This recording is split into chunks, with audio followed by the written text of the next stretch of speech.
Now, again, there are many variations on the layout. I think the important point just to remember is to give each entry an equal exposure to a spreader line. And I grow spreader rows around the trial site, and then 2 rows of entry plots, and then the spreader running down. I know in many cases you will have another spreader row running down the middle, and that would be the first prize. But if you don't have enough space, you've got to adjust. And then certain hot spots as well, which I then cover overnight with plastic. I like to wear the belt and the braces when I do the infections. And this is just at an early stage after planting. You can see the spreaders developing, and then the 2 rows, another spreader line. There you can see, if you've got really good eyes, there are 3 red stakes there. We also have a leaf rust, a stem rust, and a stripe rust spreader running at certain... What is the distance between 2 rows? The distance? Yeah. Those two, that's 75 centimeters. But we found that to be very luxurious in terms of scoring, so you don't have the crowding effect, so you can get to the plots quite easily and score them. Places we are using 0.5. I know, and they can even go to 18 centimeters or 30 centimeters, depending on how much space you have. That's what the stem rust spreader looks like at the end of the season within the winter types.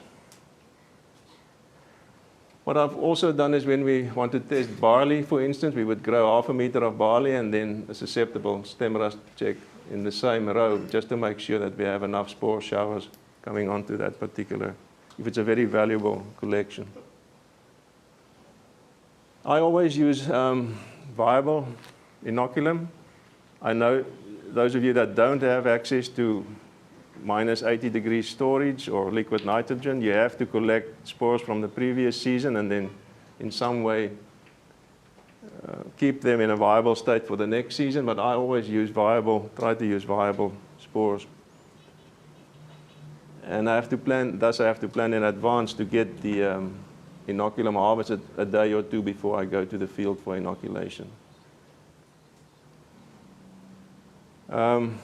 It's a simple system that I use. I just grow them on seedlings, and I tap the seedlings with a pot label onto a piece of clean paper and collect them and put them in cryo vials and then put them in some kind of a cooler bag on my way to the field.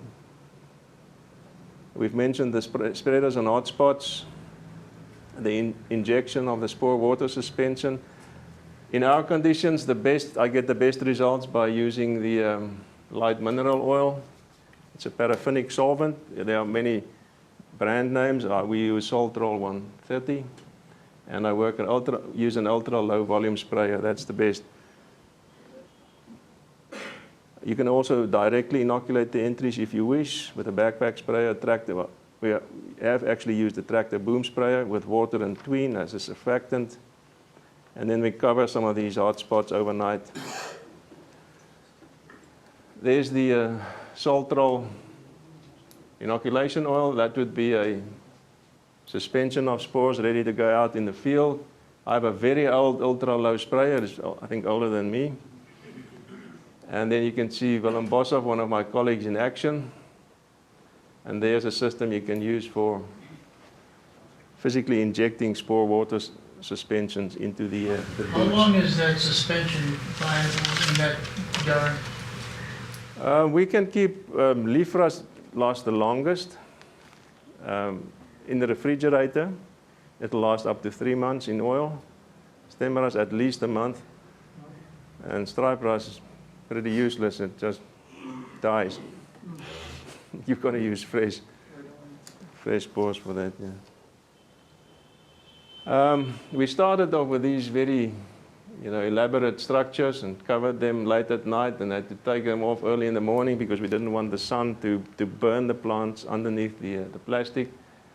And it's not clear on this picture, but they highly dewed or very wet when they come out the next morning.